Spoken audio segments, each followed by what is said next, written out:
मेरे वाली साहब चावल लाए, गरीब घर था तो साबुत चावल और बेहतरीन चावल कम मिलते थे, तो जो ज़्यादा अच्छे चावल थे अम्मा जी ने एक दफ़ा पकाए तो वो बड़े अच्छे लगे, तो सब ने तारीफ़ करी कि चावल बड़े अच्छे हैं। तो थोड़े दिनों के बाद चावल पके तो वो वाले नहीं थे, तो अब्बा जी कहने लगे वालदा से कि वो चावल कितने नहीं, ये नवे पका लेने आज। तो अम्मा जी फरमाने लगी कि चावल बड़े सोहने थे, प्यारे थे, मैंने रख दिए हैं, 10 मुहर्रम को इमाम हुसैन की न्याज पकाएंगे। हमारा ना, आपने नाराज़ नहीं होना, महफिल मिलाद की हो या 10 मुहर्रम की हो तो नहीं जाओगे नाराज़? महफिल के मुंतज़मीन अगर मुझसे बिगड़ ना जाए तो बात कर दूं, कम मशकूक हो गया, रहन दइए कोई और ही कर लीजिए, कर दें जी। महफिल शरीफ की जो लंगर है उसको कहते हैं ये तबरक है, ऐसे ही है, होता भी है, वो तबरक होता है ना जी। तो जो शापर में चावल तबरक साहब हैं वो नात खां भी खा लेगा, कोई मसला नहीं, उसके लिए मुरगन गिज़ा की क्यों इहतमाम किया, उसको तबरक नहीं गुजरता अलग से, पीर साहब को नहीं गुजरता, इनके अलग से नहीं गुजरता ये तबरक। ओ खुदा के बंदो, गरीब को तो लोग अब तो तगड़े बंदे इफ्तारियां भी सियासी कराते हैं, वो तो दावतों में भी तगड़ों को बुलाते हैं। ये महफिल मिलाद थी, मुहर्रम की महफिल थी, 11वीं की महफिल थी, जिसमें माड़े माड़े लोग आते थे, तुमने इसमें भी गरीबों का शापर वाला चावल बना दिया और अमीरों के लिए लंगर मेहमान खुसूसी के लिए तुमने अलग से बना दिया।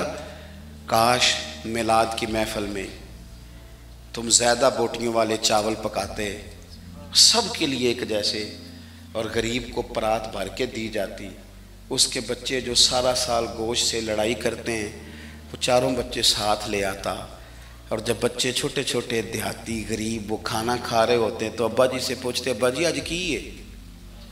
अल्लाह क्या बात है, ये भी एक सबक है मिलाद का, आज की है, सानू तो कभी अंज गोश्त नहीं लपा, आज की है। तो अब्बा जी थपकी दे के प्यार करके, हो सकता है अब्बा रो ही पड़ता, रो के कहता पुत्र अज रज रज खाओ बोटियां, अज रसूले पाक दा मिलाद शरीफ है, मुझे बतलाओ ना।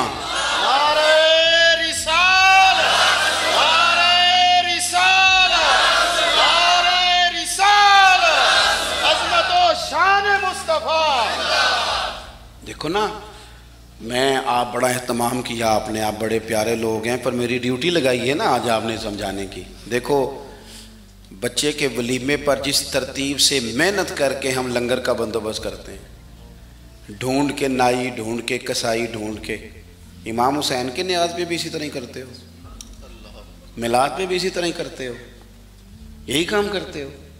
एक मिसाल और देता हूँ, मैंने अपने माँ बाप से सीखा ये अदब, और वो पढ़े लिखे नहीं थे, सादा थे। मेरी अम्मा जी मुझे कहती मुहर्रम वाले दिन के जा मैनू ना ठूठियाँ लिया दे, मैं खीर वंडनी है। ठूठियाँ तो पता जे? चलो शुक्र है तुसी काफ़ी बंदे पेंडू निकल आए हो, वरना तो लोग मानते नहीं कैसी पेंडू हाँ।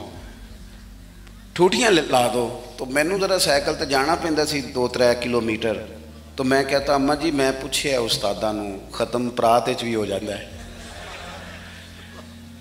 आप दिला लें हो जाता है, प्लेटों में भी मतलब कोई मसला नहीं।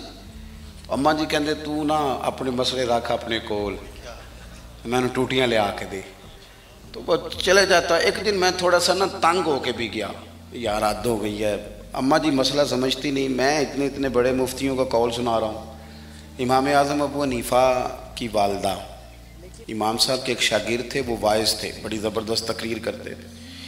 इमाम साहब की माँ कहती जाओ मुझे उससे मसला पूछ के बताओ, तो इमाम साहब कहते अम्मा मुझसे मसला पूछ ले, तो माँ कहती तू तो बच्चा है, माँ के लिए तो बच्चे ही थे ना, वो उससे मसला पूछें। तो हज़रत इमाम साहब अपनी वालदा का वो इस्तिफ्ताह समझे लेके उस शागिर्द के पास जाते, मसला कहता उस्ताद जी मुझे तो नहीं ना मसले आते, आप बताएं।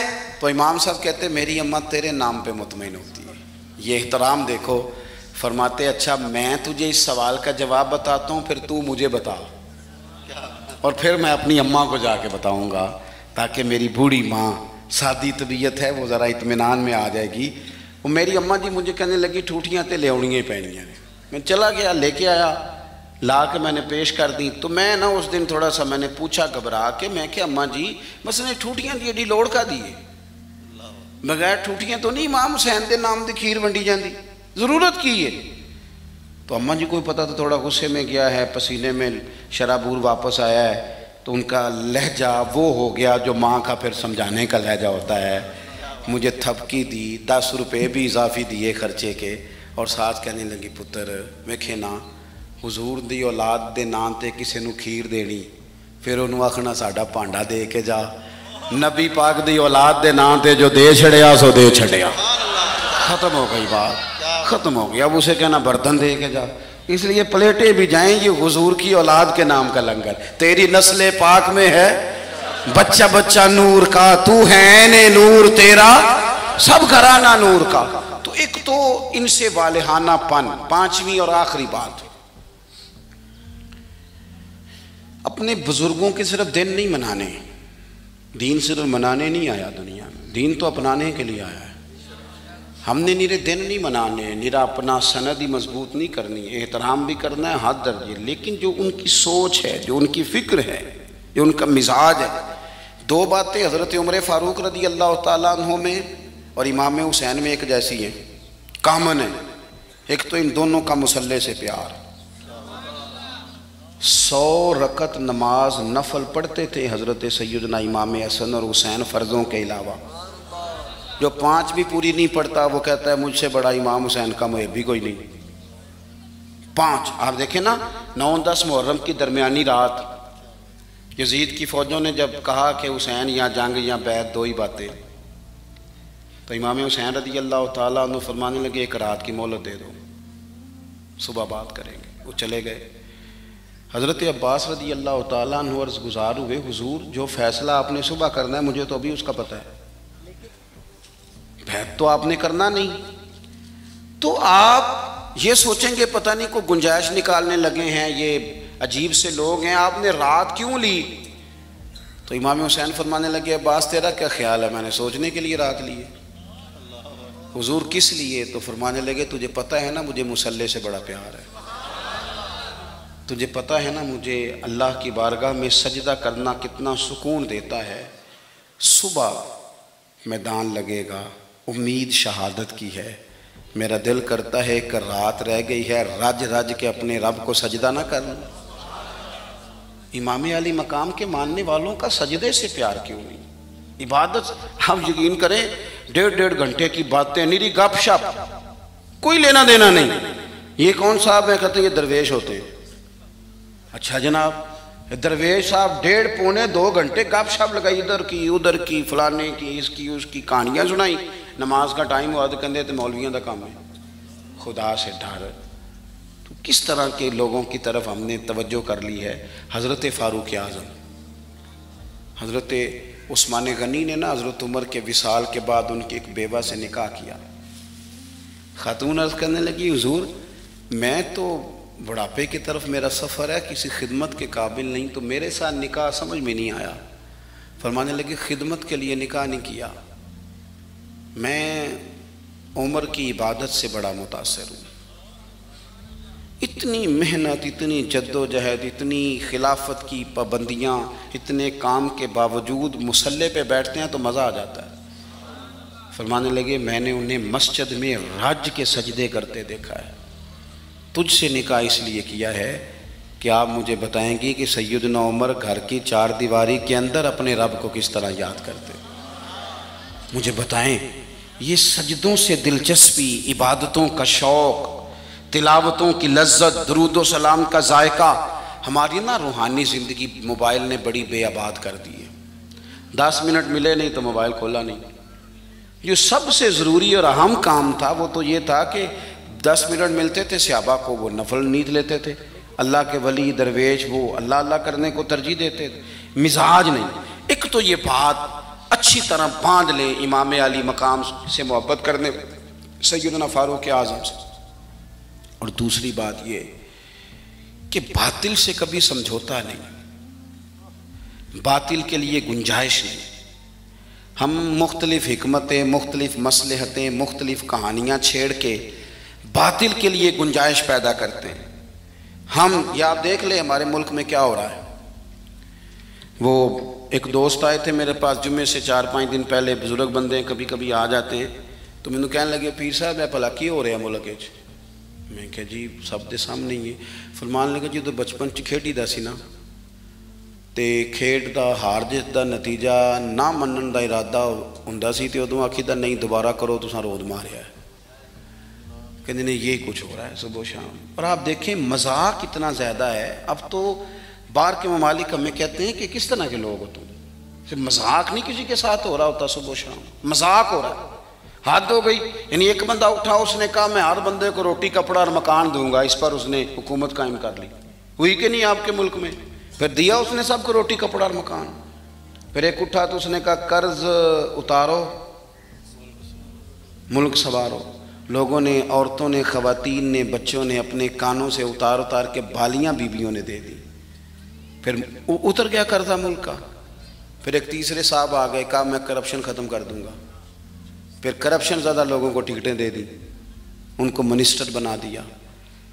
बेचारी कौम तो तुम्हारे झूठे सच्चे नारों के पीछे लग जाती है, लेकिन रब करीम की बारगाह को क्या जवाब दो। मेरे पास आप यकीन करें लोग आते हैं हमारे पास ना, खानकाहों, आस्थानों, मसाजिद में लोग नेक आदमी समझ के आ जाते हैं दुआ कराने। वो फिर अपना दुख भी सुना के जाते हैं, लोगों की तकलीफ़ें सुनी नहीं जाती। ये जितने सियासी तबसरे हैं ये इसी वाले कमरों के हैं। अमीर पीरों का, वजीरों का, तगड़े लोगों का अवाम से गैप ज़्यादा हो गया है। आम आदमी की दुख नहीं समझ पा रहे हम। लोग गुर्बत की सतह से नीचे जिंदगी गुजार रहे हैं। यार हद हो गई ना कि हम उस मुल्क में रहते हैं जिसमें ढेरों लोग ऐसे हैं जिन्हें साफ पानी नहीं मिलता पीने का। साफ पानी कुछ नहीं, साफ पानी मिल जाए।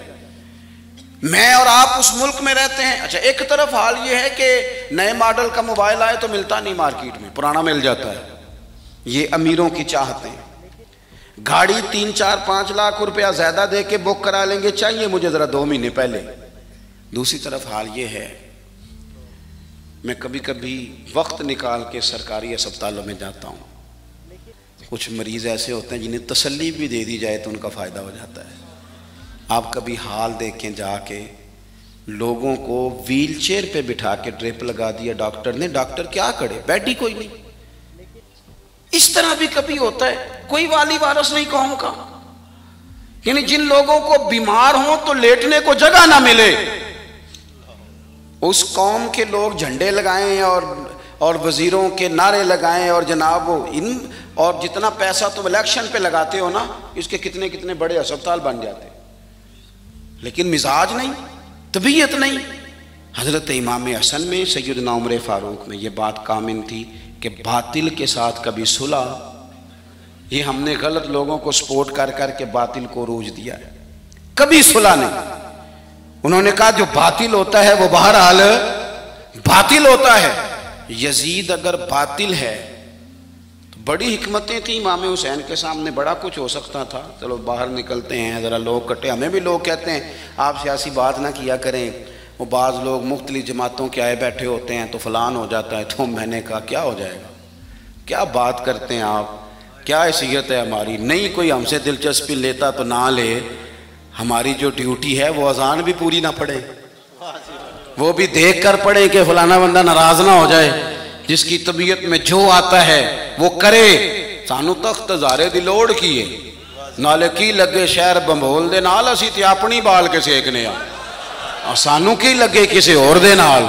करूं मद है अहले दुवल रजा, और पड़े ना इस बला में मेरी बला। मैं तो गदा हूं अपने करीम का, मेरा दीन कोई पारा है ना नहीं। ये क्या बात हुई कि आप सच्ची बात ही ना करें। आप गौर करें मैं क्या अर्ज कर रहा हूं। गरीब लुटते रहे और आप कहें कि जनाब वो फलाना बंदा कहेगा मैं सियासी जमात का था, आपने बात कर दी। हो जो जिस जमात का होता है, लेकिन हक बहरहाल हक ही होता है। यही बात इमाम हुसैन के सामने आई। बच्चों औरतें साथ हों तो लोग तो वैसे ही कह देते हैं मेरे साथ जनाना साथ है, वरना मैं तुझे बता देता।